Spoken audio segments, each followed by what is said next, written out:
ఓం శ్రీ పరమాత్మనే నమః. శ్రీ పురాణ పురుషోత్తమాయ నమః. శ్రీ శివమహాపురాణము రుద్ర సంహిత ప్రథమ ఖండము. ఈ విద్వేశ్వర సంహిత అయిపోయాక రెండవ సంహిత రుద్ర సంహిత. ఇందులో 5 ఖండాలు ఉన్నాయి.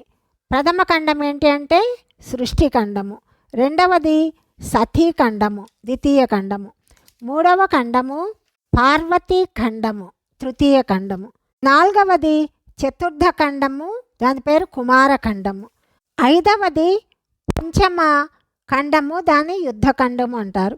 ఇప్పుడు విద్వేశ్వర సంహిత అయిన తర్వాత రెండవది రుద్ర సంహితలోని ప్రథమ సృష్టి ఖండం గురించి మనం ఇప్పుడు తెలుసుకుంటాము. ఋషుల ప్రశ్నలకు సూత మహర్షి సమాధానముగా నారద బ్రహ్మ సంవాద అవతరణమును చెప్తూ వారికి నారద మోహప్రసంగమును వినిపించటము, కామ విజయ గర్వముతో నారదుడు శివ బ్రహ్మ విష్ణువుల దగ్గరకు వెళ్ళి తన తపప్రభావమును చెప్పటము మనం తెలుసుకుంటాము. విశ్వము యొక్క ఉత్పత్తికి స్థితి లయాదులకు ఒక్కడే కారణమైనవాడు, గిరిజాకుమారి అయిన గౌరీదేవికి పతి అయినవాడు, తత్వజ్ఞుడు, తమ కీర్తికి అంతము లేనివాడు, మాయకు ఆశ్రయుడై కూడా దానికి ఎంతో దూరమైనవాడు, అత్యంతమైన స్వరూపము కలవాడు, విమల బోద్ధ స్వరూపుడు అయిన భగవంతుడగు శివునకు నేను ప్రణమిల్లుతున్నాను. తన మాయ చేత ఈ సంపూర్ణ విశ్వమును సృజించి ఆకాశములాగా ఆ దేవదేవుడు దాని లోపల బయట వ్యాపించి ఉన్నాడు. సహజముగానే అనాది శాంతస్వరూపుడు ఒకే ఒక్క పురుషోత్తముడు అయిన ఆ శివునకు నమస్కరించెదను. లోహము సూదంటురాయి చేత ఆకర్షితమై దానికి వ్రేళ్లాడుతున్నట్టు ఈ సకల జగత్తు ఎప్పుడు ఆ స్వామి చుట్టూ తిరుగుతూ ఉంటుంది. తన నుండియే ఈ ప్రపంచమును సృష్టిస్తూ ఉంటుంది. అందరి లోపల అంతర్యామి అయి విరాజిల్లుతూ ఉండు ఆ ప్రభువు రూపము అతి నిగూఢమైనది. అట్టి భగవంతుడైన శివునకు సాదరముగా నమస్కరిస్తున్నాను. వ్యాస మహర్షి చెప్తున్నాడు, సకల జగత్తుకు తండ్రి అయిన పరమశివునకు, జగన్మాత కళ్యాణమయి అయిన పార్వతీదేవికి, వారి కుమారుడైన గణేశునకు నమస్కరించి ఈ పురాణమును వర్ణిస్తాను. ఒకానొక నాటి విషయము. నైమిసారణ్యమున నివసించు సౌనకాది సకల మునులు కూడా ఎంతో భక్తిభావముతో సూత మహర్షితో ఇలా అడుగుతున్నారు. మహానుభావుడవగు సూత మహర్షి, విద్వేశ్వర సంహిత యందు గల సాధ్యా సాధనము అను పేరుగల ఖండమునందలి శుభము ఉత్తమమైన కథను మేము విన్నాము. దాని మొదట భాగము ఎంతో రమ్యమైనది.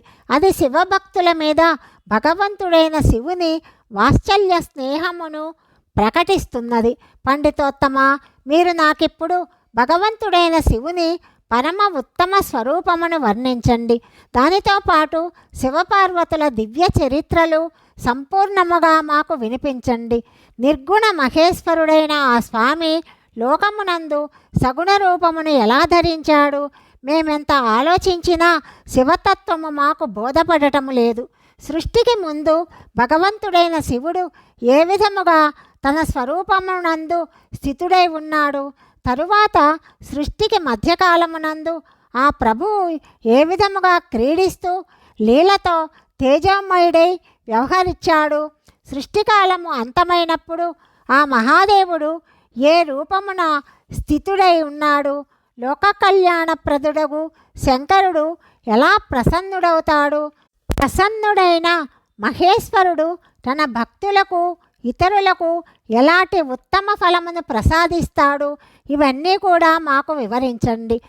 పరమాత్ముడైన శివుడు శీఘ్రముగా ప్రసన్నుడవుతాడని మేము విన్నాము. ఆ ప్రభువు దయాసముద్రుడు, భక్తుల దుఃఖమును చూడలేడు. బ్రహ్మ విష్ణు మహేశ్వరులు ముగ్గురు దేవతలు ఆ ప్రభువు అంశతోటే జన్మించారు. వారు ప్రకటమైన గాథను, వారి చరిత్రల వైశిష్ట్యమును వర్ణించండి. ఉమాదేవి ఆవిర్భావము, ఆమె వివాహము గురించిన కథలను కూడా వినిపించండి. వారి గృహస్థ ధర్మములను లీలలుగా కూడా వర్ణించండి. మా ప్రశ్నలకు సమాధానముగా మీరు ఈ కథలన్నింటితో పాటు ఇతర విషయములు కూడా మాకు తప్పనిసరిగా చెప్పండి. సూత మహర్షి ఇలా చెప్తున్నాడు: మునీంద్రులారా, మీరు ఎంతో సముచితమైన విషయాన్నే అడిగారు. భగవంతుడైన సదాశివుని కథయందు మీకు ఆంతరిక నిష్ట ఉన్నది. మీరు ధన్యులు. బ్రాహ్మణులారా, భగవంతుడైన శంకరుని గుణానువాదము సాత్విక, రాజస, తామసములు అను 3 గుణములు కలిగిన మానవులకు నిరంతరము ఆనందాన్ని ప్రసాదిస్తుంది. పశుహింస చేయు కఠిన కసాయివాడు తప్ప ఇంకెవ్వరును ఆ ప్రభువు గుణానువాదమును వినుట వలన విసుగు చెందరు. మనస్సులో ఏ తృష్టయు లేని మహానుభావులు భగవంతుడైన శివుని గుణములను నిరంతరము గానము చేస్తారు. తృష్ట అంటే కోరిక. కోరిక లేని మహానుభావులు భగవంతుడైన శివుని గుణములను ఎప్పుడూ గానం చేస్తూ ఉంటారు. ఆ గుణ సముదాయమే సంసార రూపమైన రోగమునకు దివ్య ఔషధము. మనస్సుకు చెవులకు ఇంపైనది, సకల మనోరథములను తీర్చేది అవుతుంది. బ్రాహ్మణులారా, మీ ప్రశ్నలకు అనుగుణముగా నా బుద్ధికి తోచిన శివలీలను వర్ణించటానికి ప్రయత్నిస్తాను. మీరు సాదరముగా వినండి. దేవర్షి నారదుడు శివరూపుడగు భగవంతుడైన విష్ణువు చేత ప్రేరితుడై ఆ విషయమునే తన తండ్రిని అడిగాడు. తన కుమారుడగు నారదుని ఈ ప్రశ్నను విని బ్రహ్మ ఎంతో సంతోషించాడు. అప్పుడు బ్రహ్మదేవుడు ముని శిరోమణి అయిన నారదునకు సంతోషమును కలిగిస్తూ ప్రేమతో భగవంతుడైన శివుని యశస్సును గానము చేయటం మొదలెట్టాడు. ఒకప్పటి విషయము. ముని శిరోమణి విప్రోత్తముడైన బ్రహ్మపుత్రుడు నారదుడు వినీత చిత్తుడై తపస్సునందు మనస్సు లగ్నం చేశాడు. హిమాలయ పర్వతమునందు ఒక గుహ ఉన్నది. అది ఎంతో సుశోభితమై ఉంటుంది. దానికి దగ్గరలో సురనది గంగ వేగంగా నిరంతరము ప్రవహిస్తూ ఉంటుంది. అనేక విధములైన అలంకారములతో ఆ ఆశ్రమము శోభలలుకుతూ ఉన్నది. దివ్య దృష్టి గల నారదుడు తపస్సు చేసుకోవడానికి అనువుగా ఉంటుందని ఆలోచించి అక్కడికి చేరాడు. ఆ గుహను చూసిన మునీంద్రుడు ఎంతో సంతోషించాడు. చాలా కాలము వరకు అక్కడ తపస్సు చేసుకుంటూ ఉన్నాడు. ఆయన అంతఃకరణము పరిశుద్ధమై ఉన్నది. ఆయన దృఢమైన ఆసనారూఢుడై మౌనముతో ప్రాణాయామ పూర్వకముగా సమాధి స్థితుడయ్యాడు. బ్రాహ్మణులారా, అప్పుడు నారద మునీంద్రుడు బ్రహ్మమును సాక్షాత్కరింపచేయునట్టి అహం బ్రహ్మోస్మి అంటే నేనే బ్రహ్మమును అను విజ్ఞానమును అంటే అనుభవ జ్ఞానమును కలిగించినట్టి సమాధి యందు స్థితుడయ్యాడు. నారదుని తపస్సును గూర్చిన విషయమును తెలుసుకున్న దేవేంద్రుడు భయముతో వణికిపోయాడు. అతడు మానసిక సంతాపముతో విహల్వుడయ్యాడు. అతడు మనస్సులో ఈ నారదుడు నా రాజ్యమును తీసుకోవాలి అనుకుంటున్నాడు అని చింతించాడు. నారద మునీంద్రుని తపస్సుకు విఘ్నాన్ని కలిగించటానికి ప్రయత్నించాలి అనుకున్నాడు. అప్పుడు దేవేంద్రుడు తన మనస్సులో కామదేవుని స్మరించాడు. స్మరించిన వెంటనే మన్మధుడు అక్కడికి వచ్చాడు. మహేంద్రుడు నారదుని తపస్సునకు ఆటంకమును కలిగించమని అతనిని ఆజ్ఞాపించాడు. ఆ ఆజ్ఞను పాలించి కామదేవుడు వసంతుని వెంట తీసుకొని ఎంతో గర్వముతో ఆ స్థలమునకు చేరాడు. వారు విఘ్నములు కలిగించు ఉపాయములు చేస్తున్నారు. అక్కడ తమ కళలన్నీ కూడా ప్రయోగించారు. వసంతుడు కూడా మదోన్మత్తుడై తన ప్రభావమును అనేక విధములుగా ప్రదర్శించాడు. మునివరులారా, కామదేవుడు వసంతుడు నిర్విరామముగా ప్రయత్నించినప్పటికీ నారద మునీంద్రుని మనస్సున వికారం లేవి ఉత్పన్నము కాలేదు. మహాదేవుని అనుగ్రహముతో వారిరువురి గర్వము పూర్తిగా అణచబడింది. సౌనకాది మహర్షులారా, ఆ విధముగా జరగటానికి గల కారణమును శ్రద్ధగా వినండి. మహాదేవుని కృప వలననే నారదుని మీద కామదేవుని ప్రభావం ఏమీ పనిచేయలేదు. మొదట ఆ ఆశ్రమమునందే కాముని జయించిన భగవంతుడైన శివుడు మహోన్నతమైన తపస్సు చేశాడు. మునుల తపస్సులను నశింపచేయు కామదేవుని ఆ ప్రభువు వెంటనే భస్మము చేశాడు. అప్పుడు రతీదేవి కామదేవుని పునర్జీవితుని చేయమని దేవతలను ప్రార్థించింది. అప్పుడు సకల లోక కళ్యాణ ప్రదుడైన శంకరుని దేవతలు యాచించారు. వారి ప్రార్థనను విని శంకరుడు ఇట్లా పలికాడు: దేవతలారా, కొంత సమయం గడిచిన తరువాత కామదేవుడు పునరుజ్జీవితుడవుతాడు. కానీ ఇక్కడ అతని ఉపాయములేవీ ఫలించవు. అమరులారా, ఇక్కడ నిలబడి ఎంత దూరము మన నేత్రములు చూడగలవో అంత మేరకు మన్మధుని బాణముల ప్రభావమేమీ ఉండదు. దీనిలో సంశయము లేదు అని చెప్పాడు. అలా చెప్పిన భగవంతుడైన శంకరుని మాటలకు అనుగుణముగా ఆ సమయమున కామదేవుని ప్రభావము నారదుని మీద పడలేదు.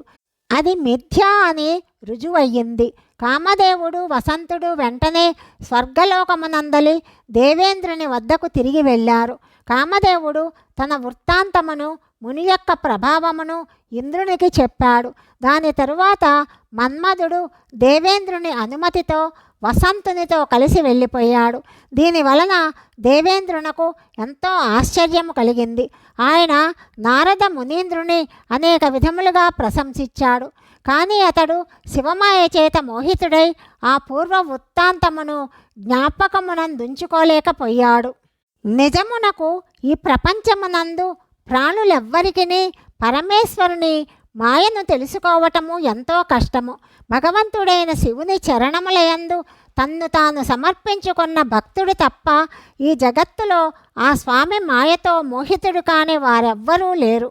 భగవంతుడకు శంకరుని కృపచేత నారద మహర్షి చిరకాలము అక్కడ తపస్సునందు లగ్నమై ఉన్నాడు.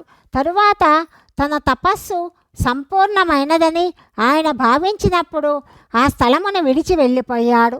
కామదేవుని నేను జయించాను అని మునీంద్రుడు భావించాడు. దీనివలన అతని మనస్సులో వ్యర్థముగా గర్వము పెరిగిపోయింది. శివమాయ చేత మోహితుడైనందున యథార్థ విషయం ఆయనకు తెలియలేదు. కామదేవుడు పరాజితుడవటానికి భగవంతుడైన శంకరుని ప్రభావమే కారణము అని ఆయన తెలుసుకోలేకపోయాడు.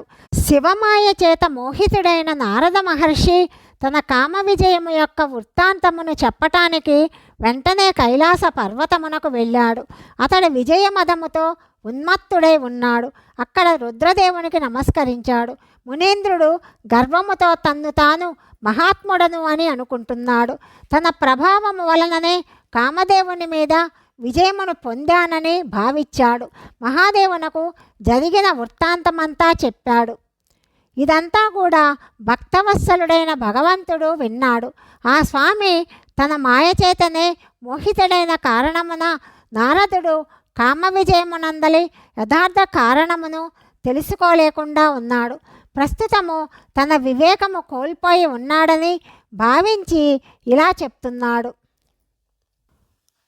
రుద్రుడు ఇలా పలుకుతున్నాడు: నాయనా నారద, నీవు గొప్ప విద్వాంసుడవు, ధన్యవాదములకు తగినవాడివి. కానీ నేను చెప్పిన మాటలు శ్రద్ధగా విను.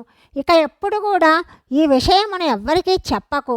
భగవంతుడైన విష్ణుదేవుని ఎదుట ఈ విషయమును ఎప్పుడు కూడా చర్చించకు. నా ఎదుట చెప్పిన ఈ మాటలను ఇతరులు ఎవరైనా అడిగినా చెప్పవద్దు.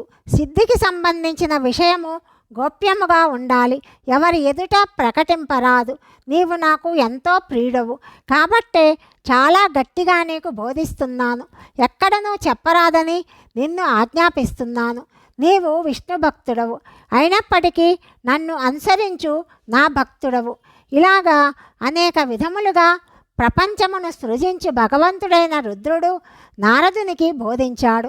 ఈ వృత్తాంతమును రహస్యముగా ఉంచమని నచ్చచెప్పాడు.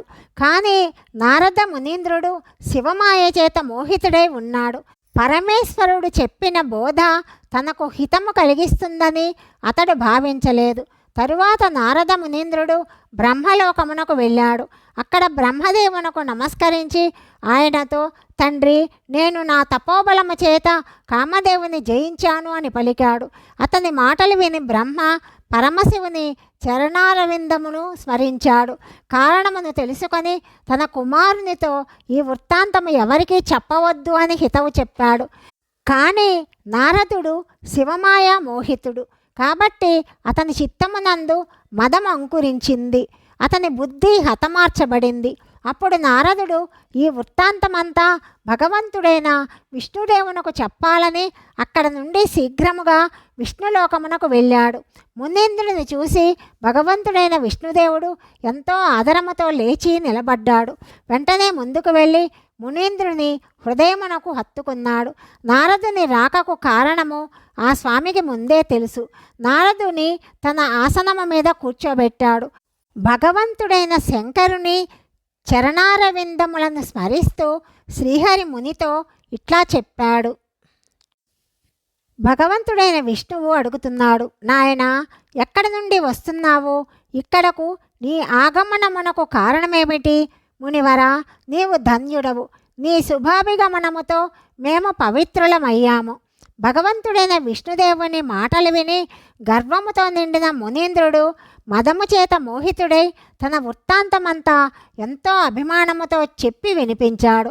నారద మునీంద్రుని అహంకారముతో కూడిన మాటలను విని భగవంతుడైన విష్ణుదేవుడు తన మనస్సులో కామ విజయము యొక్క యథార్థ కారణము పూర్తిగా తెలుసుకున్నాడు. ఆ తరువాత విష్ణువు ఇలాగా చెప్తున్నాడు, మునిశ్రేష్ఠ, నీవు ధన్యుడవు. తపస్సునకు నీవే భాండాగారము. నీ హృదయము ఎంతో ఉదారమైనది. మునీంద్ర, భక్తి జ్ఞాన వైరాగ్యములు లేనివాని మనస్సునందు సకల దుఃఖములు కలగచేసే కామ మోహాది వికారములు తొందరగా ఉత్పన్నమవుతాయి. నీవు నైష్టిక బ్రహ్మచారివి. ఎప్పుడు జ్ఞాన వైరాగ్యములతో కూడి ఉంటావు. నీలో కామ వికారములు ఎట్లా చోటు చేసుకుంటాయి? జన్మతోనే నిర్వికారుడవు, పరిశుద్ధమైన బుద్ధి కలవాడివి. శ్రీహరి చెప్పిన ఈ మాటలు విని నారద మహాముని గట్టిగా నవ్వసాగాడు. మనస్సులోనే భగవంతునకు ప్రణామములు చేసి ఈ విధముగా చెప్తున్నాడు, స్వామి, నా మీద నీ కృప ఉన్నంత వరకు కామదేవుడు తన ప్రభావమును ఏ విధంగా చూపగలడు? ఈ విధంగా పలికి భగవంతుని చరణములకు ప్రణమిల్లి నారద మహాముని అక్కడ నుండి యథేచ్ఛగా వెళ్ళిపోయాడని సూత మహర్షి ఋషులకు చెప్పాడు. అధ్యాయం 1, 2 సమాప్తము. 3వ అధ్యాయం గురించి తదుపరి భాగంలో తెలుసుకుందాం. సర్వం శ్రీ పరమేశ్వరార్పణమస్తు.